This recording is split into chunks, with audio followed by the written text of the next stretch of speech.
Hi friends, இன்றைக்கி இந்த ப்ளவுஸில் எவ்வளோ பிரச்சனையை சந்திச்சேன்னிட்டு தாங்க உங்களுக்கு காட்ட போகிறேன். ஒரு ப்ளவுஸில் ஒரு சோதனை இருக்கலாம், 2 சோதனை இருக்கலாம். ஆனால் ப்ளவுஸ் ஃபுல்லாகவே சோதனை இருக்கிறது இந்த ப்ளவுஸில் தாங்க.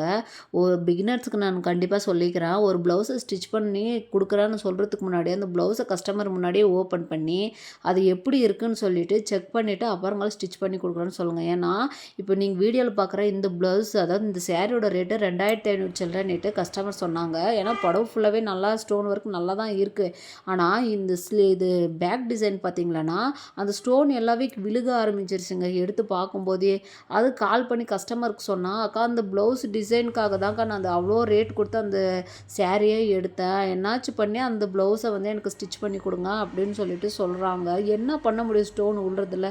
நெக்ஸ்ட்டு சோதனை என்னென்னா, அந்த பொண்ணுது வந்து ஹைட்டு வந்து 8.5 இன்ச்சு கழுத்த ஹைட்டு. ஆனால் இதில் வெறும் 5.5 இன்ச்சு தான் இருக்குது. எக்ஸ்டெண்ட் பண்ணி தைக்கலான்னு பார்த்தாலும் மேலே வந்து கிளாத்தில் ஒட்டு போட்டாக்கா அதுவும் அசிங்கமாக தெரியும்.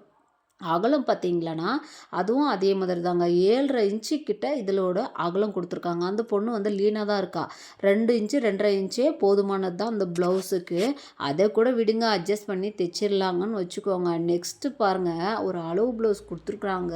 இங்கே பாருங்கள் எப்படி கொடுத்துருக்காங்கன்னு சொல்லிட்டு. நான் என்ன பண்ணுறது, ஒரு ப்ளவுஸை பார்க்கும்போதே வந்து நிறைய டெய்லருங்க வந்து அது அப்பியரன்ஸை வச்சே வந்து அது எப்படி இருக்குன்னு சொல்லிட்டு கெஸ் பண்ணிடுவாங்க.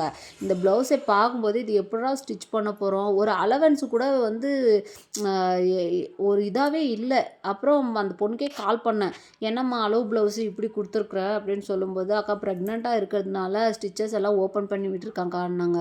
கண்டிப்பாக இப்போ ஸ்டிச் பண்ணி போட்டியானா உன் பாடி வந்து ஃபிட்டாகவே இருக்காதுமா அப்படின்னும் போது, உங்களுக்கு தெரியாதது ஒன்றும் இல்லைக்கா, உங்களுக்கு ஸ்டிச் பண்ணதை இது பண்ண மாதிரி நீங்கள் ஸ்டிச் பண்ணி கொடுங்க அப்படின்னு சொல்லிட்டா. ஓகேன்னுட்டு அதிலே வந்து சில கரப்ஷன் எல்லாம் பண்ணிவிட்டு கட் பண்ணிட்டேன். ஃப்ரண்ட்டு பேக்கு பார்த்திங்களன்னா கட் பண்ணி ஸ்லீவெல்லாம் கட் பண்ணி எடுத்துட்டேன். அதுக்காகவே வந்து இது என்ன பண்ணலான்னு சொல்லி யோசிச்சு இன்ஸ்டாகிராம், யூடியூப் எல்லாமே சர்ச் பண்ணி ஒரு டிசைனை வந்து பிடிச்சிட்டாங்க. பிடிச்சிட்டு அதில் வந்து அந்த ஸ்டோன் எல்லாமே ஓரமாக கட் பண்ணி வச்சுக்கலாம் அப்படின்னு சொல்லிட்டு எனக்கு ஸ்லீவுக்கு அந்த ஸ்டோனை வந்து தனியாக கட் பண்ணி எடுத்துட்டேன். இவ்வளோ பிரச்சனையும் இந்த ப்ளவுஸில் வந்து நான் இன்றைக்கி ஃபேஸ் பண்ணதை வச்சு தாங்க. ஆனால் நிறைய பாடம் கற்றுக்கினேன். பிகினர்ஸ் எல்லாம் கண்டிப்பாக இதில் வந்து நீங்கள் பார்த்து தெரிஞ்சுக்கோங்க. ஏன்னா ஒரு ப்ளவுஸை வந்து டைலர் ஸ்டிச் பண்ணுறாங்கன்னா அதில் எவ்வளோ வந்து பிரச்சனை இருக்குது அப்படின்னு சொல்லிட்டு. இந்த ப்ளவுஸ் ஃபினிஷிங் பாருங்கள் நீங்களே எப்படி இருக்குதுன்னு சொல்லிட்டு.